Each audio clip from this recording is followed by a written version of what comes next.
Bir yer düşünün. Sokaklarında başörtülü nineler, köylerinde Anadolu köylerinden esintiler.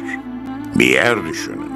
Fenerbahçe, Galatasaray, Beşiktaş'a sevdalı, Aşık Veysel, Sezen Aksu parçalarıyla büyümüş insanların doğup öldüğü topraklar.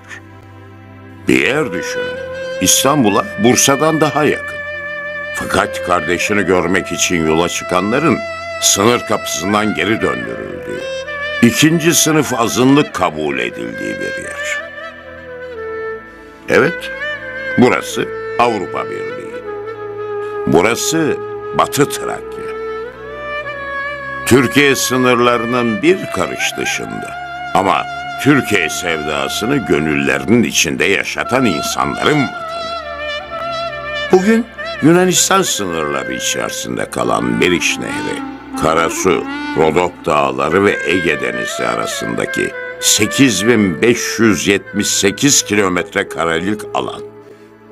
Son yüzyılı acılarla, göçlerle, ayrılıklarla geçmiş acı vatan.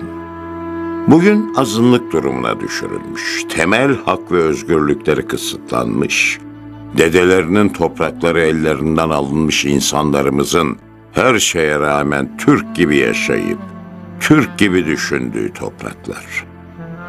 Kültürüyle, eğlencesiyle, idealleriyle, inançlarıyla, kısacası kimliğiyle Anadolu'nun herhangi bir yerindeki insanla aynı duyarlılığa sahip insanlarımızın vatanı.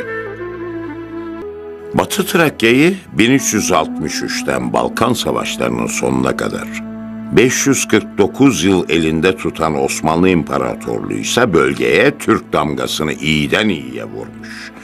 Balkan Savaşları sonunda bölge Osmanlı'nın elinden çıkınca Türklerin hakimiyet devri bitmiş, zulüm ve göç devri başlamıştır.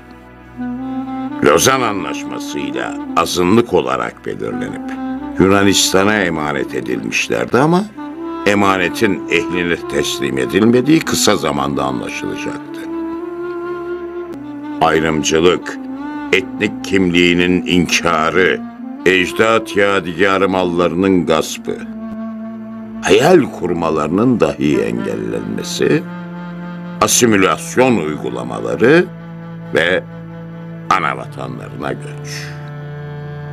Göçle birlikte eriyen Müslüman Türk nüfusu ve hem göçenlerin hem de kalanların ruhunu dağlayan duygu.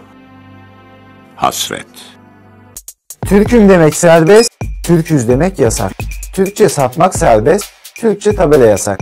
Müftü atanması serbest, müftüyü seçmek yasak. Tek suçları Yunanistan'da Türk olmak. Ey Batı Trakyalı asil Türk çocuk, ne mutlu sana hayat verdin kanınla, milli kurtuluş. Osmanlı topraklarında yaşayan Müslüman Türk nüfusun büyük bölümünün batıdaki son kalesi olan Batı Trakya, Yunanistan'ın tüm baskılarına direniyor.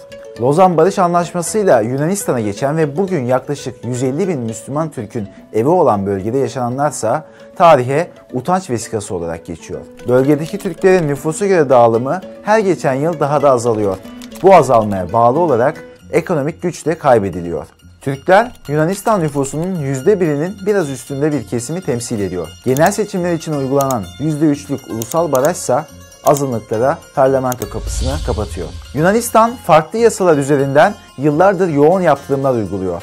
Vatandaşlık yasasıyla Yunan kökenli olmayan bir kişi Yunanistan'ı terk ederse vatandaşlığını yitirir maddesi Batı Trakyalıları hedef alıyor. Yasalar önünde eşitlik politikası ise göstermelik bir tablo çiziyor. Ama Batı Trakya Türklerini Trakya Müslümanları olarak tanıyor ve milli kimliği reddediyorlar. Batı Trakya'da Türk kelimesinin yazılmasını dahi hazmetmek mümkün değil. Bir okulun kapısında veya dernekte eğer Türk yazıyorsa onu bile hazmedemiyorlar.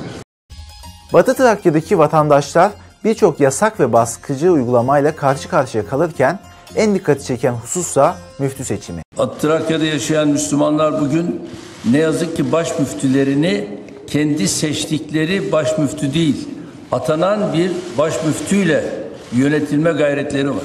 Hala biz Batı Trakya'da maalesef oradaki Müslümanların baş müftüsünü oradaki imamlar, din adamları seçememiş. Müslümanlar kendi seçtikleri baş müftüyle değil, atanan bir isimle yönetilmeye çalışılıyor. Lozan Anlaşması'yla sağlanan inanç özgürlüğü maddeleriyle çelişen bu uygulama Yunan parlamentosunun 240 imam yasası üzerinden hayata geçiriliyor. Lozan Barış Anlaşması'ndaki maddelerin Batı Trakya'da işlemediği bir gerçek. Tanınmış olan maddelerce temel azınlık hakkından halen istifade edemiyorlar. Lozan'da yer alan eğitimde eşit hak maddesine karşın okullara sürekli devlet müdahalesinde bulunuluyor. Kısıtlayıcı kanun ve yönetmelikler getiriliyor. Benim güncellenmesi gerekir dediğim konu işte bunlardır. Batı Türk azınlığının mücadelesinin sembol ismi, unutulmaz lideri merhum Doktor Sadık Ahmet'i anmadan geçmeyelim. Sorunları dünyaya duyurmak için makaleler yazdı, imza kampanyaları düzenledi. Bu akıllı adamlar içeride bizim ırkımızı inkar etmek istiyorlar. Mücadelesi sonucu önce bağımsız milletvekili seçildi, ardından Batı Trakya Türklerine Türk diye hitap ettiği için hapis cezasına çarptırıldı. Dostluk, Eşitlik ve Barış Partisi'ni kuran Ahmet, Lozan'ın yıl dönümünde şüpheli bir trafik kazası sonucu hayatını kaybetti. Batı Trakya toplumsal olaylara da tanıklık ediyor. Bunlardan en şiddetlisi şüphesiz Gümülcine olayları oldu. Yunan yargısının Batı Trakya'da Türk yok gerekçesiyle vakıf ve birlikleri kapatması infiale yol açar. Yürüyüş kararı yasaklanınca Batı Trakya'nın her yerinden Türkler Gümülcine'ye akın etmeye başlar. Yunan polisinin saldırıları sonucu çatışmalar çıkar, çok sayıda kişi yaralanır. Bundan 2 yıl sonra Türkler yine aynı noktaya gider ve direniş günü ilan eder. Batı Trakya Türkleri 1923'ten günümüze kadar Yunanistan'ın çeşitli asimilasyon politikalarına karşı verdikleri çetin mücadeleler sonucu ayakta kalabildi. Ey Batı Trakyalı asil Türk çocuk, ne mutlu sana hayat verdin kanınla, milli kurtuluş savaşına. Yüce kahramanlığın makçedildi cihanın her yanına. Selam duruyor milletler senin şu milli bayrağına. Binlerce yıl hür yaşayan bir milletin